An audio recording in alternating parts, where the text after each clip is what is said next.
Meu amigo, a cada nova notícia que aparece, o Lula se ferra mais. É impressionante. Agora saiu uma notícia aqui, uma pesquisa da Paraná Pesquisas, mostrando que o Lula é líder em rejeição pelo eleitorado para a eleição do ano que vem. E, inclusive, meu amigo, ele perde para todo mundo no segundo turno. Perde para o Bolsonaro, perde para Michele Bolsonaro e perde para o Tarcísio de Freitas também. O Lula está acabado politicamente, está arruinado. E isso já está repercutindo de maneira geral na governabilidade dele. Acabou de sair a notícia que o cara que ele indicou do União Brasil para o cargo de ministro das Comunicações declinou do convite, rejeitou o convite para ser ministro do Lula. Sim, o Centrão fugindo de ministério dentro de um governo. Isso, meu amigo, é novidade na República Brasileira. Por quê? Por causa disso aqui, meu amigo, o Lula já é um candidato inviável. Vamos conversar sobre esse tema, mas antes não se esqueça de se inscrever aqui no meu canal se você ainda não for inscrito. E se você quiser me ajudar de um jeito diferente, você pode clicar no botão hypar aí embaixo. Acho que é só no celular que tem, mas você pode hypar até 3 vídeos por semana. Esse recurso começou a vigorar no meu canal agora, né? Eu liberei isso hoje, inclusive. Acho que é porque eu cheguei a 20 mil inscritos, não sei. Mas isso ajuda o meu vídeo a ficar em evidência para mais pessoas. E não tem custo para você. Você pode hypar 3 vídeos por semana sem custo. Então, colabore com o meu canal, me dê essa força. Não vai te custar nada, mas vai me ajudar muito. Pode ter certeza disso. Enfim, né? Pesquisa Lula liderando em rejeição, de acordo com a Paraná Pesquisas. Veja aqui, né, o índice de rejeição, né, que tem o comparativo aqui, né, o potencial eleitoral, a variação desse potencial eleitoral do Lula no decorrer do tempo aqui, né?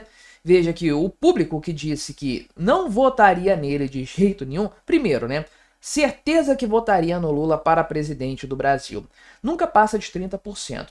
São aqueles 30% no máximo de pessoas que estão com o cérebro derretido de fato, né? Gente que vota no Lula, ama o Lula e etc. Mas mesmo esse eleitorado já está diminuindo, porque esse índice em julho do ano passado estava em 29,5%, agora, abril de 2025, está em 24,5%. Caiu 5 pontos percentuais, o que é muita coisa. 5 pontos percentuais, do ponto de vista do eleitorado total, é mais do que suficiente, era mais do que suficiente em 2022 para garantir a vitória do Bolsonaro.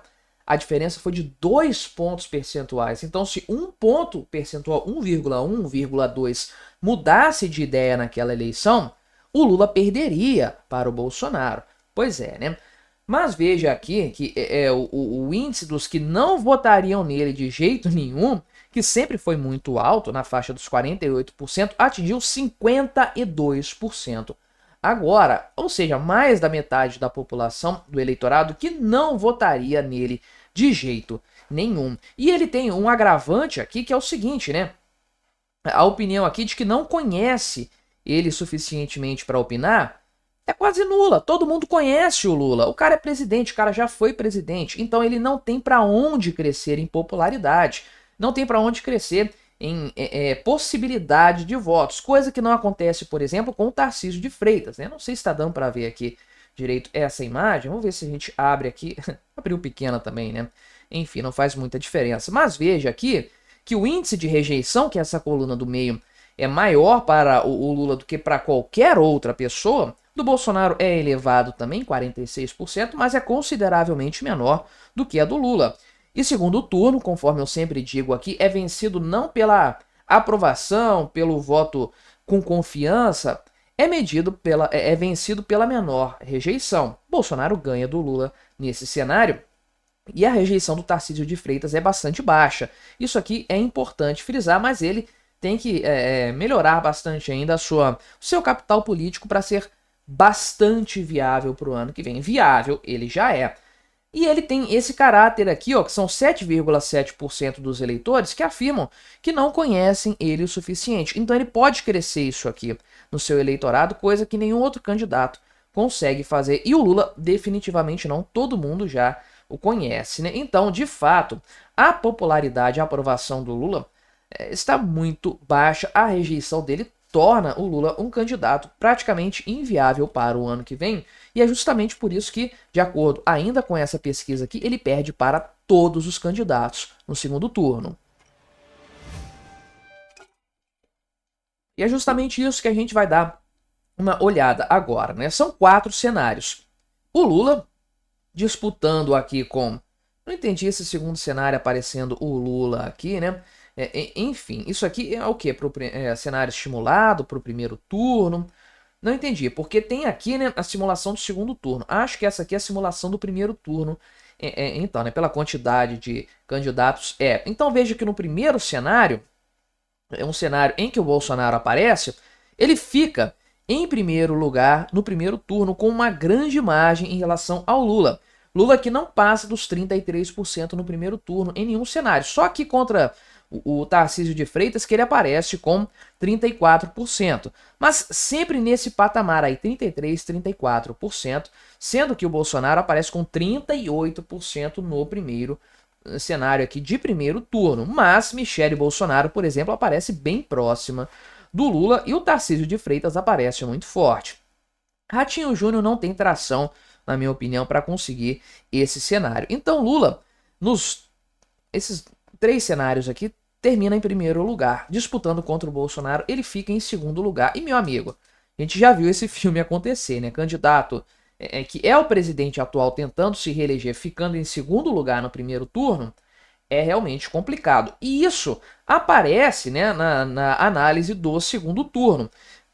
Veja aqui, né, nesses cenários, você tem o Lula do lado aqui, do lado esquerdo, disputando contra os 3 principais candidatos da direita aqui.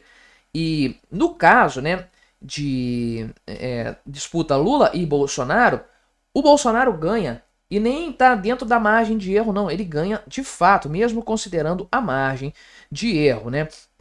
Tem um pessoal aqui que vota branco ou nulo, né? Gente que não sabe, não respondeu, mas considerando ainda assim esse cenário, são mais de 5 pontos de vantagem em relação ao Lula que o Bolsonaro detém atualmente. Mas não é só isso. Todos os candidatos de direita aparecem à frente do Lula. Tudo bem que estão empatados na margem de erro, mas...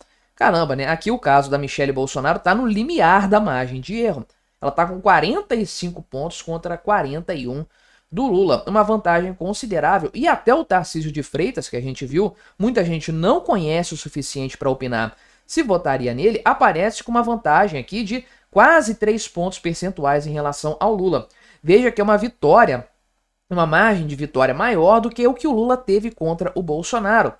O Lula está extremamente fraco nessa pesquisa, que é bastante recente, tá? Dia 16 a dia 19 de abril, poucos dias atrás aqui, todos os estados foram avaliados, né?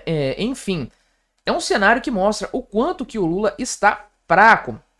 O cara não passa de 34% de votos no primeiro turno, não passa de 41% dos votos no segundo turno.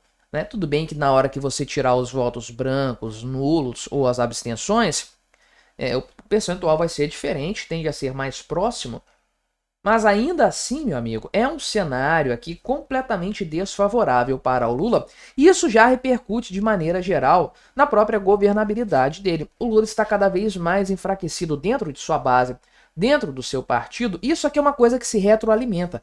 É difícil ver um cenário, conceber um cenário em que a aprovação do Lula melhore, em que a opinião pública a respeito do Lula melhore, porque o cara já tentou de tudo, FGTS liberado, consignado do CLT, pé de meia, vale gás, aumentou o BPC, aumentou o Bolsa Família, programa Desenrola e não sei mais o que, e não consegue elevar a sua popularidade. Aumentou Minha Casa Minha Vida, não consegue elevar a sua popularidade. A cada nova pesquisa, o cara está mais fraco. Agora perde para todo mundo no segundo turno. Já é um candidato inviável, sem sombra de dúvidas, o que mostra, o que explica todo o desespero do Lula, todo o desespero do establishment que não quer a direita de volta ao poder. Mas com esses números aqui, meu amigo, realmente a coisa vai ser totalmente inviável para uma reeleição do Lula. Olha aí, meu amigo, Tribunal de Contas da União está preocupado com o orçamento, com a execução do orçamento sob o governo Lula. Pois é, aquele negócio de pedalada está cada vez mais comum nesse desgoverno, a ponto do Tribunal de Contas da União elencar 4 pontos preocupantes dentro do orçamento, pontos que representam um risco para a economia do Brasil. Pois é, vai ser feito aí, aliás, já tem o documento, mas ele vai ser apresentado, um documento preliminar, vai ser apresentado numa audiência pública na quarta-feira, dia 23, que provavelmente é o dia em que você vai ver este vídeo, é o dia que eu pretendo lançá-lo, mas os pontos já são públicos, já se sabe do que se trata, a gente vai conversar um pouco sobre isso aqui. É um problema recorrente que tem sido tratado pelo TCU nos últimos meses com muita frequência e eu tenho trazido aqui para o canal.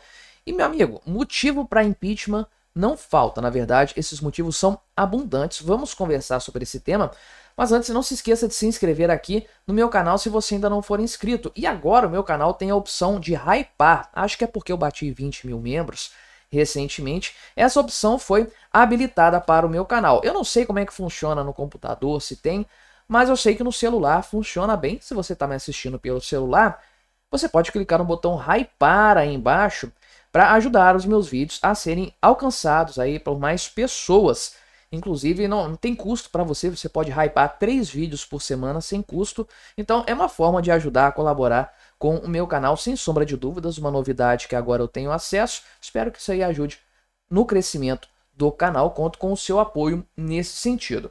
Bem, do que se trata aqui essa auditoria feita pelo Tribunal de Contas da União? Lembrando aqui que isso é algo feito pela equipe técnica do Tribunal de Contas da União, mas tem a relatoria do Bruno Dantas, que é ministro do TCU, e também foi aprovada pelo Vital do Rego Filho, que é o presidente do TCU.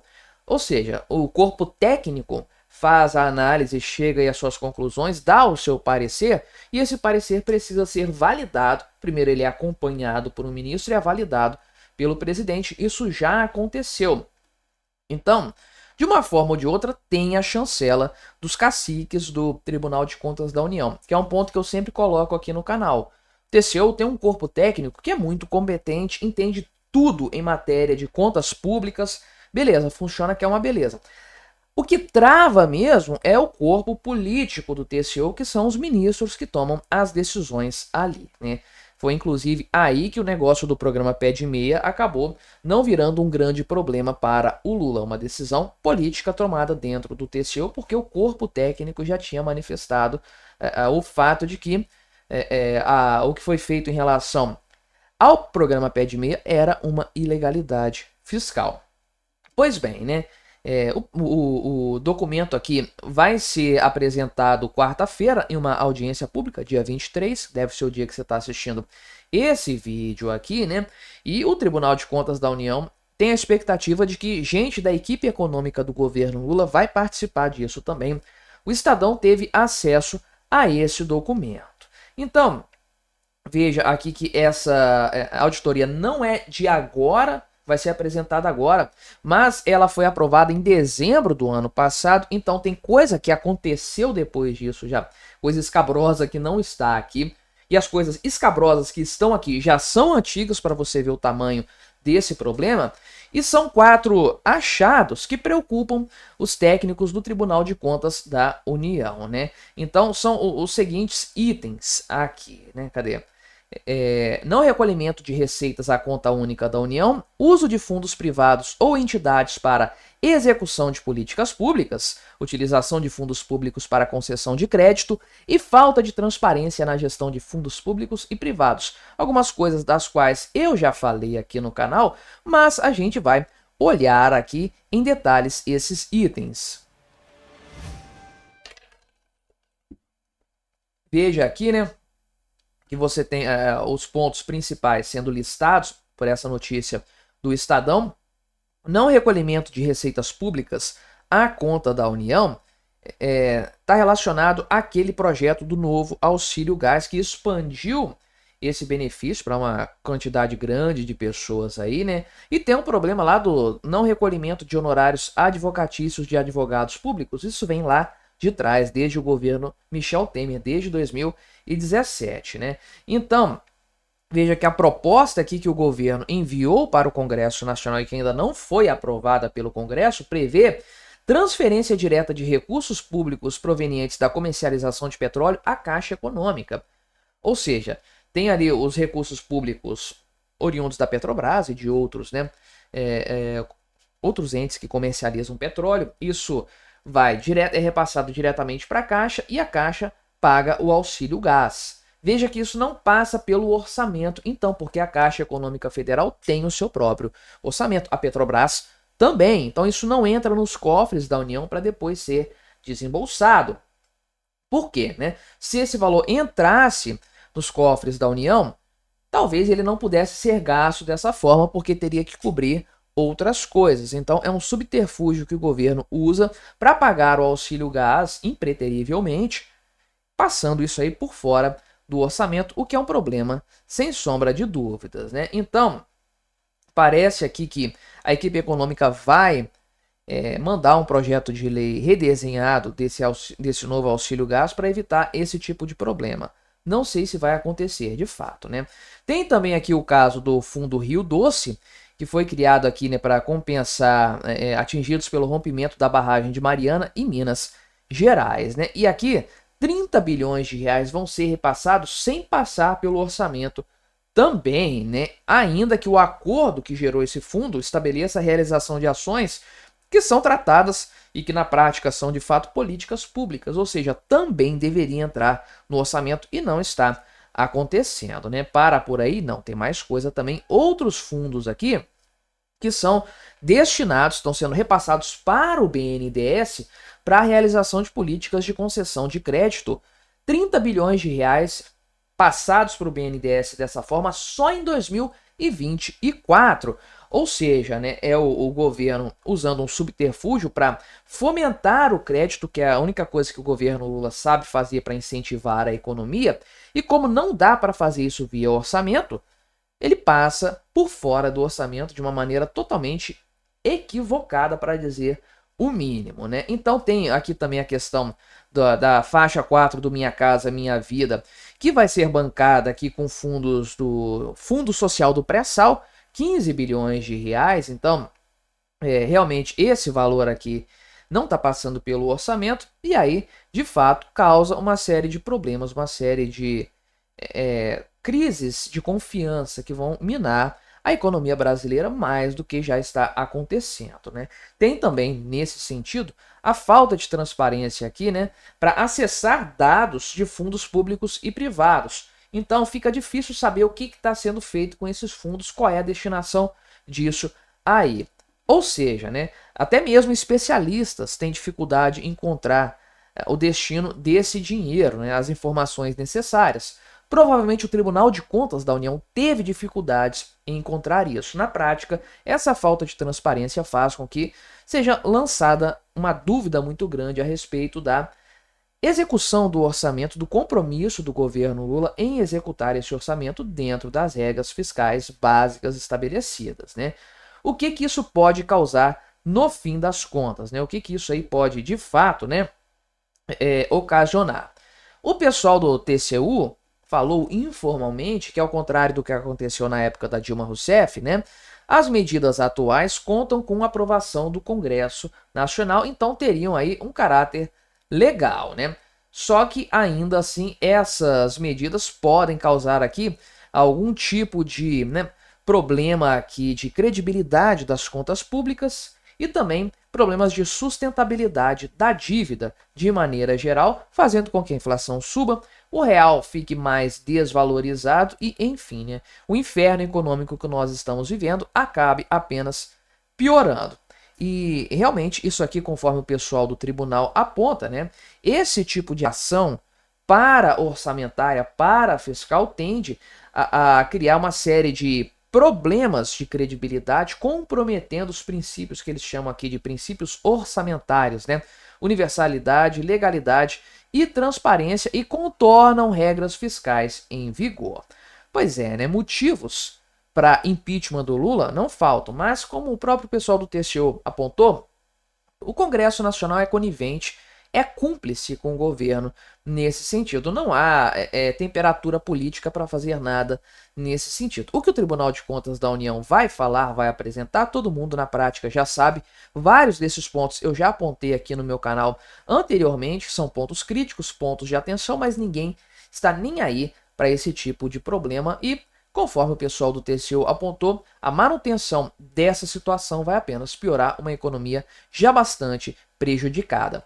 Olha só, eu acabei de gravar o vídeo falando sobre esse tema e procurei a notícia e encontrei a notícia de que o Pedro Lucas rejeitou o convite do governo Lula, do presidente Lula, para assumir o Ministério das Comunicações. Eu fiz o vídeo todo falando que o deputado estava cozinhando o Lula, deixando ele em banho-maria, mais de 12 dias sem responder o convite que foi feito. Agora a resposta saiu e foi negativa. Então eu já fiz o vídeo do outro jeito, vou colocar ele na íntegra depois desse breve esclarecimento aqui, mas não muda o argumento central do meu vídeo. Então você pode assistir tranquilamente que o ponto central é o mesmo, né? Mas tenha em mente, no vídeo eu falo que o cara tava ainda sem dar a resposta, agora ele já deu a resposta que é negativa, só confirma o que eu falei. Então fique tranquilo, o argumento central do vídeo está válido. Olha aí, meu amigo, o senhor Lauro Jardim aponta um vexame ao qual o Lula está sendo submetido no que se refere à sucessão ministerial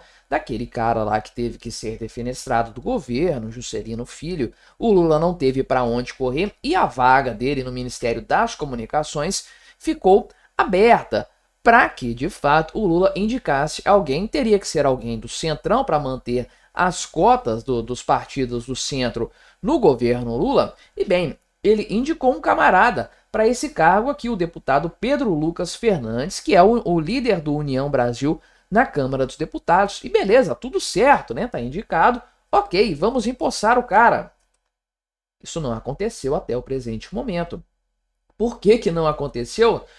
Porque talvez o cara não queira assumir esse ministério. Pois é, isso está acontecendo. É algo que eu previ lá atrás. Eu já tinha falado, essa pedra já estava cantada.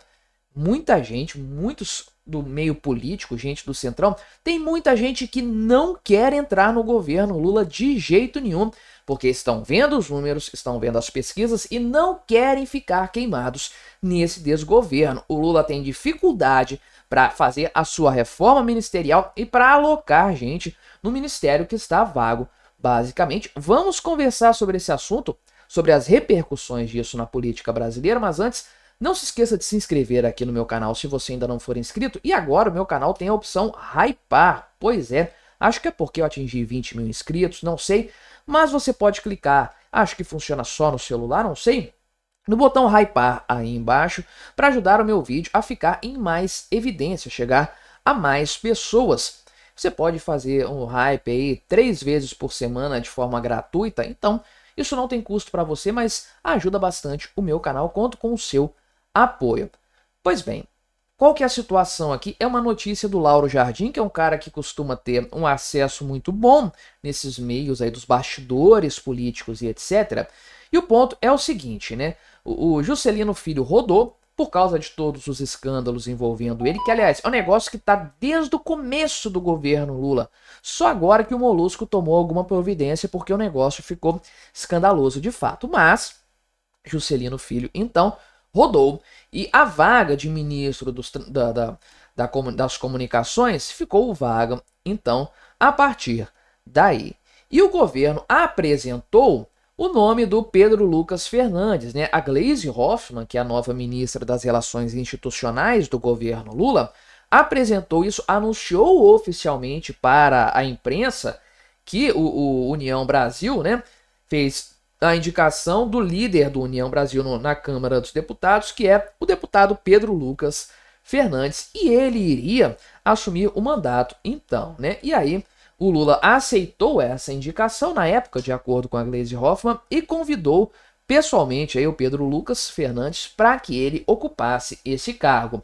Isso 2 semanas atrás, né? Quinta-feira passada se completaram 2 semanas que o anúncio foi feito. E aí, meu amigo, cadê a posse dele? Cadê o nome dele no Diário Oficial da União? Pois é, não aconteceu ainda. Você já viu algo do tipo? Um cara ser indicado para um ministério vago e demorar 2 semanas para ser empossado mais, né? Estamos indo para quase 3 semanas e a coisa não sai do lugar. Pois é, algo muito estranho está acontecendo nessa indicação. Então, de acordo com integrantes da cúpula do próprio partido do União Brasil, provavelmente o Pedro Lucas vai continuar como deputado, ou seja, ele vai declinar do convite para ser ministro do governo Lula. Pois é, né? Então, dizem oficialmente que tem uma disputa ali entre alas do partido e como ele é o líder do partido na Câmara, ele precisa ficar para apaziguar os ânimos. Essa é a justificativa oficial. Provavelmente o motivo é outro, né? E aqui, inclusive, o Lauro Jardim pontua que esse é um constrangimento inédito para o governo Lula, porque basicamente como deveria funcionar uma indicação para um ministério, né? Tipicamente é assim, é o beabá da política, conforme o Lauro Jardim coloca. O presidente só faz o convite formal para alguém que já foi sondado para o cargo e já aceitou de antemão. Aí depois que o presidente coloca a imagem dele em jogo para convidar o cara, já sabendo que o camarada vai aceitar. É até esperado que isso aconteça, né? Então, como ele diz aqui, é parte do teatro da política, aquela coisa de você aceita? Sim, eu aceito. O negócio já estava conversado, negociado antes, né? Então, olha só a situação, né? Para pensar a situação. O anúncio público chegou a ser feito, né? O novo ministro, Palácio do Planalto, falou, né? O Pedro Lucas é o novo ministro das comunicações e o cara ainda não se manifestou, ainda não se definiu. Meu amigo, é um vexame sem tamanho para o presidente Lula. Agora, por que ele está agindo dessa forma? Por que ele está dando esse gelo no Lula? Bem, pode ter motivos ali, pode ser esse argumento mesmo que o pessoal colocou, mas eu duvido muito. Eu já fiz alguns vídeos aqui no canal explicando, são notícias de bastidores que estão circulando, que o Lula teria muita dificuldade para compor a sua base ministerial no caso de uma reforma. Reforma essa que estava prometida para depois do carnaval, já passou um tempão e não aconteceu ainda. A gente passou quantos dias do carnaval? 40, né? Passamos a quaresma toda, já foi a Páscoa e nada de reforma ministerial. Teve a troca ali da Secretaria de Relações Institucionais para acomodar a Gleisi Hoffmann e nada além disso. Agora, a única troca que iria acontecer, uma troca obrigatória, impositiva, porque o Lula não podia continuar com Juscelino Filho, não era da vontade dele mudar isso também não, mas a única troca o Lula não consegue fazer. Já havia a expectativa de que o governo não teria facilidade para encontrar nomes para alocar nos ministérios. É claro que o Lula vai conseguir alguém para colocar aqui, né? Vai ter algum mané para colocar no cargo. Mas o Lula quer algo estratégico, algo que tenha vantagem para ele também, para o governo dele. Não qualquer um, tem que ser um nome que seja bom para o governo também, no sentido de trazer mais apoios. E é justamente aí que o Lula está com problema, para encontrar alguém que agregue para o governo dele nesse sentido, porque o Centrão já está planejando um desembarque do governo Lula. Como é um centrão fisiológico, não tem ideologia, não tem nenhum compromisso com absolutamente nada, só querem se dar bem na história, enquanto der para sugar o governo Lula, eles vão continuar sugando, mas sem se comprometer muito. Por quê? As pesquisas de opinião estão aí.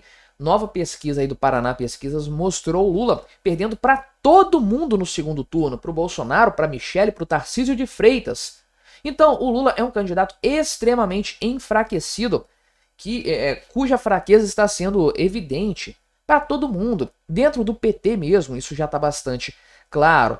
Então, os partidos do Centrão não querem se queimar nesse momento, entrando de cabeça no governo Lula. E aí o cara tá aqui, deputado, já pensando no ano que vem, falta 1 ano e pouquinho para as eleições, provavelmente ele vai se candidatar novamente, e aí ele pesa a situação, né? Às vésperas do início da campanha eleitoral, eu vou aceitar um ministério no governo Lula, um governo que está naufragando, para eu perder o meu mandato no ano que vem, para eu não conseguir me reeleger, porque os meus adversários vão colocar a pecha em mim de que eu sou lulista, de que eu faço parte de um governo decadente. Não vou entrar nessa, não vou me meter nisso. Porque para pensar, tudo bem que não é um ministério, grande coisa, mas tem um orçamento. É um cargo ali que costuma ser muito bem disputado. Os partidos querem ter mais ministérios, estão lá sempre brigando por isso.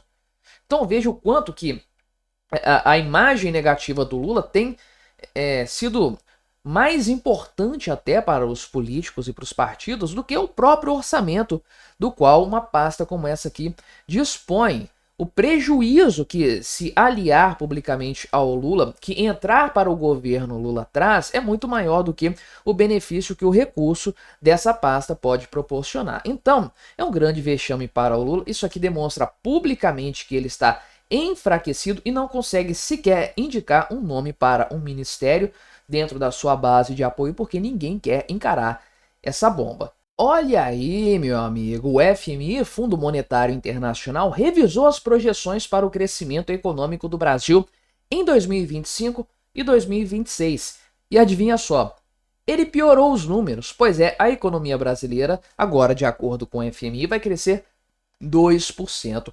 Apenas um crescimento medíocre, sem sombra de dúvidas, abaixo da média mundial, que também foi revisada para baixo, agora 2,8%, 3%, respectivamente 2025 e 2026, né? O pessoal comemorando, né, falando, não, porque o Boletim Focus aumentou a previsão de crescimento do PIB do Brasil para 2%. Meu amigo, o Boletim Focus está só convergindo para aquilo que já é o consenso do mercado. O Banco Central está prevendo 1,9% de crescimento do PIB brasileiro, está todo mundo nessa expectativa de fato.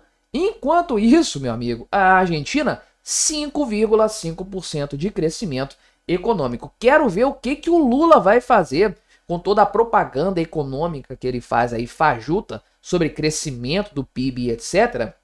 Quando esses dados aqui se concretizarem, ele vai ter um problemaço para lidar, um abacaxi muito grande para descascar para as eleições do ano que vem. Vamos conversar sobre esse tema, mas antes não se esqueça de se inscrever aqui no meu canal se você ainda não for inscrito. E agora o meu canal tem um botão hypar. Você pode clicar aí embaixo, eu acho que só aparece no celular, mas enfim, você pode clicar no botão hypar para dar uns pontos aí para o meu canal e ele atingir mais pessoas, um público maior. Você pode fazer isso aí 3 vezes por semana sem custo, então não vai te custar nada, mas vai ajudar bastante o meu canal.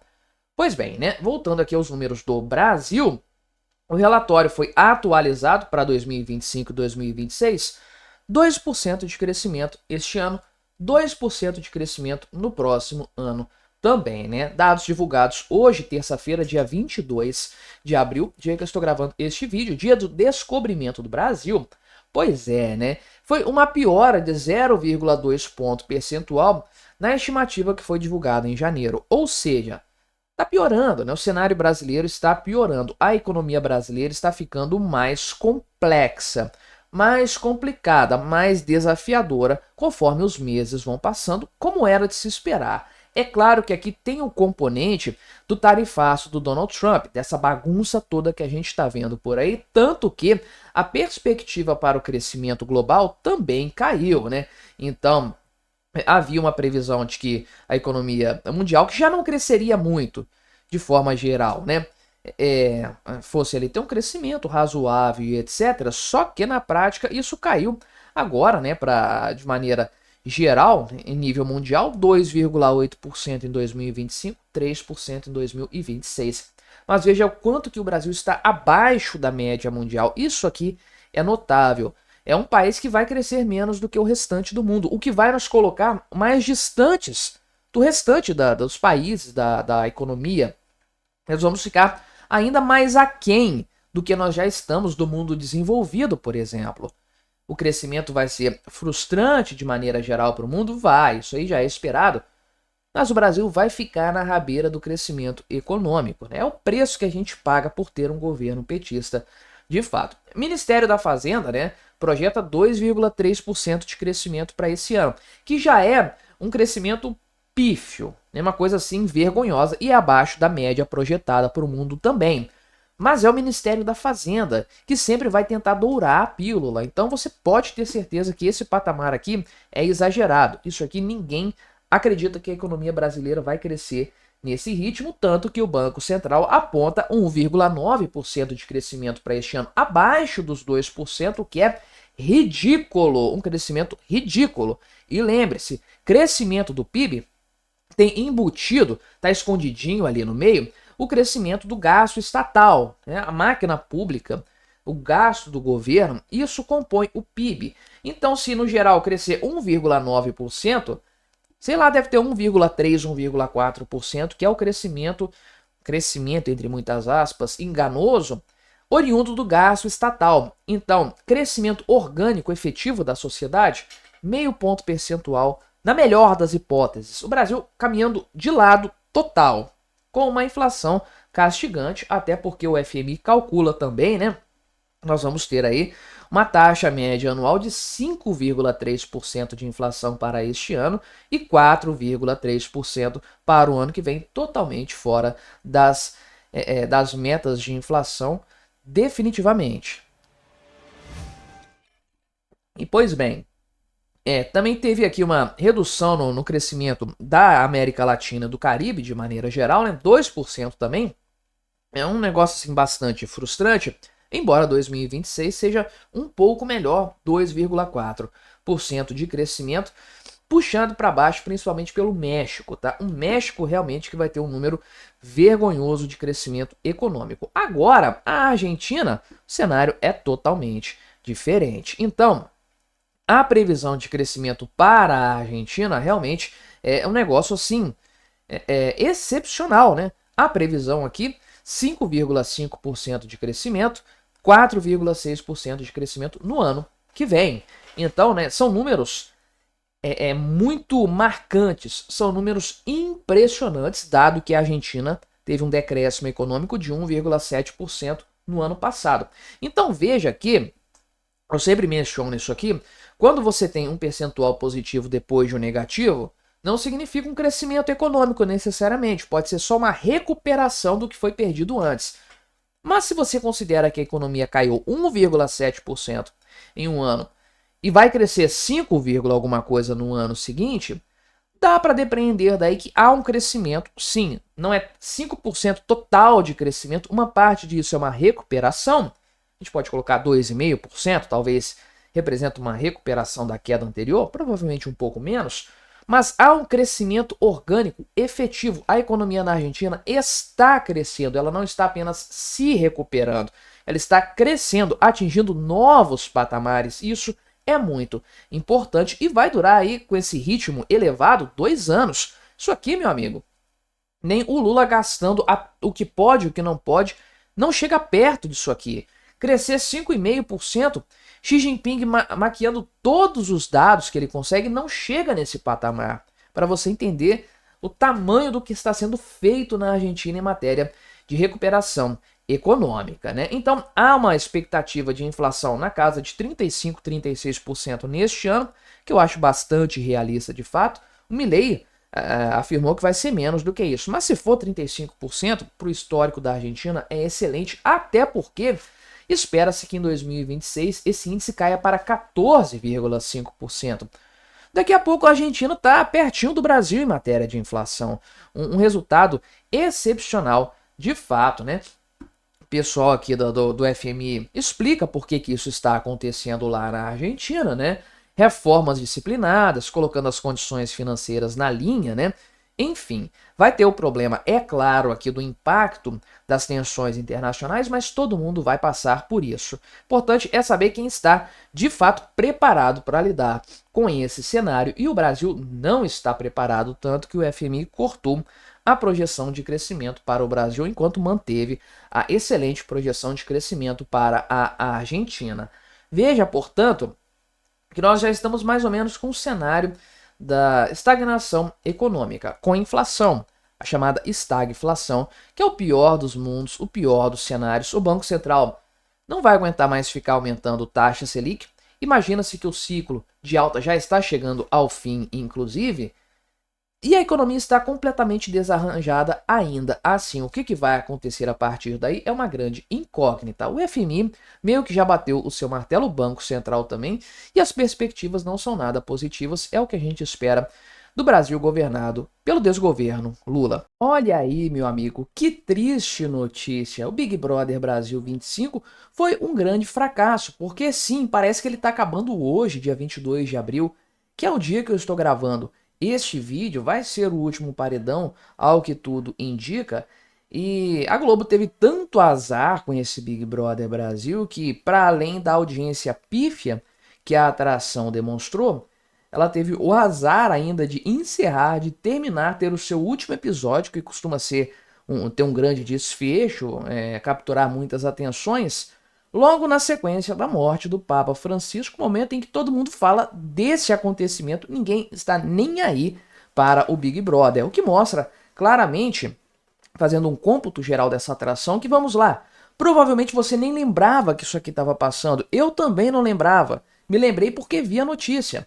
Isso aqui mostra o quanto que a fórmula está obsoleta, o povo já está cansado dessa fórmula de reality show, são 25 anos também, vamos lá, um quarto de século com esta porcaria empesteando o Brasil, e bem, tá indo tarde se realmente não continuar. Provavelmente vão fazer outras edições ainda, é um produto rentável, mas não é o que foi no passado, tal como a própria Rede Globo. É um bom retrato da emissora. Vamos conversar sobre isso então, mas antes não se esqueça de se inscrever aqui no meu canal se você ainda não for inscrito, e se você quiser colaborar ainda mais com o meu trabalho, você pode se tornar membro patrocinador, é só clicar no botão Seja Membro aí embaixo, com valores a partir de R$ 1,99 por mês, isso me ajuda bastante, pode ter certeza disso.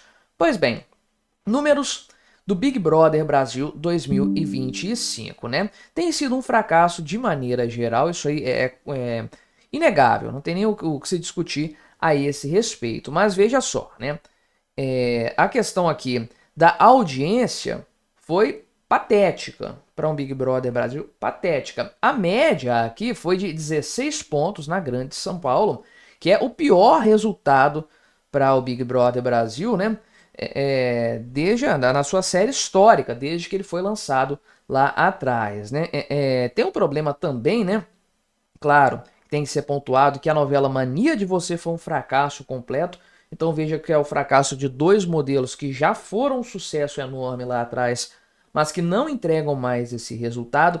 A novela Mania de Você foi muito mal no Ibope, a média ali 21 pontos também foi a pior da série histórica, e a TV tem essa característica de inércia do espectador. Então, se uma atração vai bem na audiência, ela tende a passar o bastão para a próxima atração também de uma forma positiva. O pessoal continua ali no canal porque gostou de um programa, permanece ali assistindo o programa subsequente. E o oposto também acontece. Quando o pessoal deixa de assistir um canal por causa de um programa, de um dos quadros, a pessoa tende a não voltar para aquele canal na sequência, tende a não esperar acabar aquele programa para ver o seguinte, fica lá em outro canal mais interessante e a inércia funciona para o outro canal. Então a novela Mania de Você teve um desempenho muito fraco, entregou também aí uma média de audiência muito ruim para o Big Brother Brasil, ajudou a prejudicar aquilo que já estava bastante ruim de forma geral. Mas não é apenas isso, tá? O programa em si, esta edição do Big Brother Brasil foi muito ruim. Para quem acompanhou, né, para quem está lidando com o dia a dia da casa, aponta-se que, na verdade, né, o elenco que participou foi muito ruim, não teve nada de interessante acontecendo. Quem gosta de assistir isso quer ver barraco, quer ver quebra-pau, né, é o endeusamento da bestialidade. Eu já falei sobre isso aqui no canal, inclusive, sobre o Big Brother Brasil de forma específica, em um vídeo bem elaborado e etc. Mas é basicamente isso. Quem assiste esse programa quer ver a bestialidade mesmo acontecendo, e não teve muito disso, ao que tudo consta aí, nesta edição. Então parece que os participantes estavam preocupados com a imagem, ou seja, com a ideia de fechar contratos publicitários depois do programa, com a visibilidade que eles vão conseguir ali com a exibição do Big Brother e tudo mais. Talvez seja um tiro saindo pela culatra, porque se na verdade, no fim das contas, eles tiverem menos publicidade do que teriam quebrando o pau ali na casa, talvez eles estejam perdendo nessa história, né? Então, realmente, né, o sucesso das edições da pandemia foram atípicas, foram um respiro para a Globo, está muito longe de acontecer novamente. E isso aqui é uma péssima notícia para a Globo de maneira geral.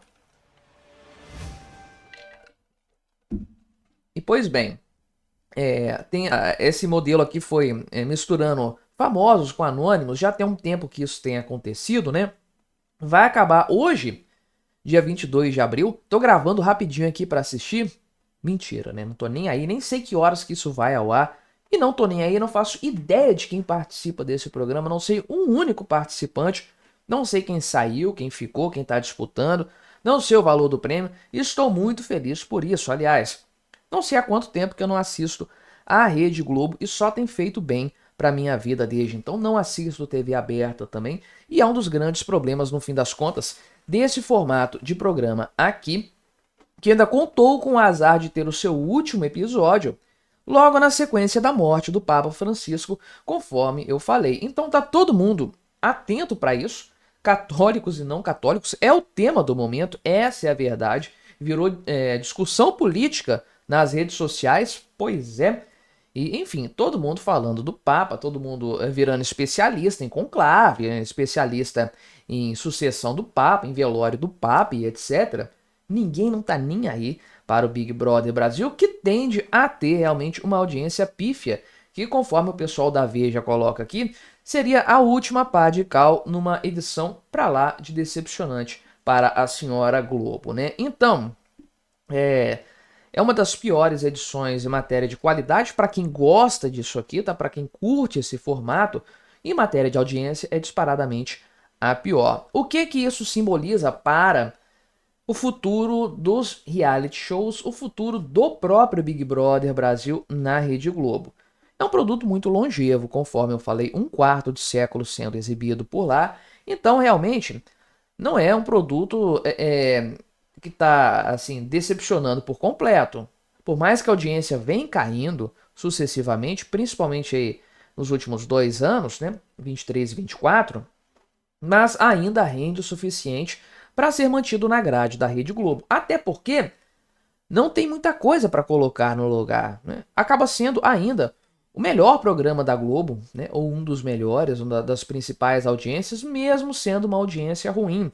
Ainda tem cota de patrocínio sendo vendida por um valor interessante, enfim, é um programa que se paga muito bem no fim das contas. E o que sobrou para a Globo? Fora isso aqui, qual que é a alternativa? Qual que é a ideia? A TV aberta, de maneira geral, tem tentado alternativas mirabolantes, criativas para o antigo formato. Não funciona. A TV aberta é um formato antiquado que tende apenas a diminuir cada vez mais. Tem gente que assiste? Tem. Pessoas de mais idade que estão muito acostumadas com a TV, que não quiseram migrar para outras formas de tecnologia, até gente mais jovem também, sei lá por qual motivo, mas na prática, na realidade, a audiência da TV aberta está diminuindo de forma geral. A Globo ainda conta com a questão de fato, de muita gente não gostar da Globo. O índice de rejeição é muito alto. Mas vamos lá, quem ainda é público do Big Brother Brasil não rejeita a Globo pelos motivos que a maior parte da população já fez isso. A Globo tem plena consciência desse fato. Acontece que talvez o próprio Big Brother Brasil esteja com seus dias contados. Talvez essa não vai ser a última edição. Ainda dá para espremer essa laranja, mas o caldo está cada vez mais escasso. E eu falo para você, meu amigo, isso não me deixa triste. Muito pelo contrário, acho que o Big Brother Brasil é uma praga cultural na sociedade brasileira. O Brasil vai funcionar muito melhor sem esse programa. Mas me diga aí, o que você achou da minha análise? Colabore com o nosso debate, se inscreva no meu canal se você ainda não for inscrito e até a próxima.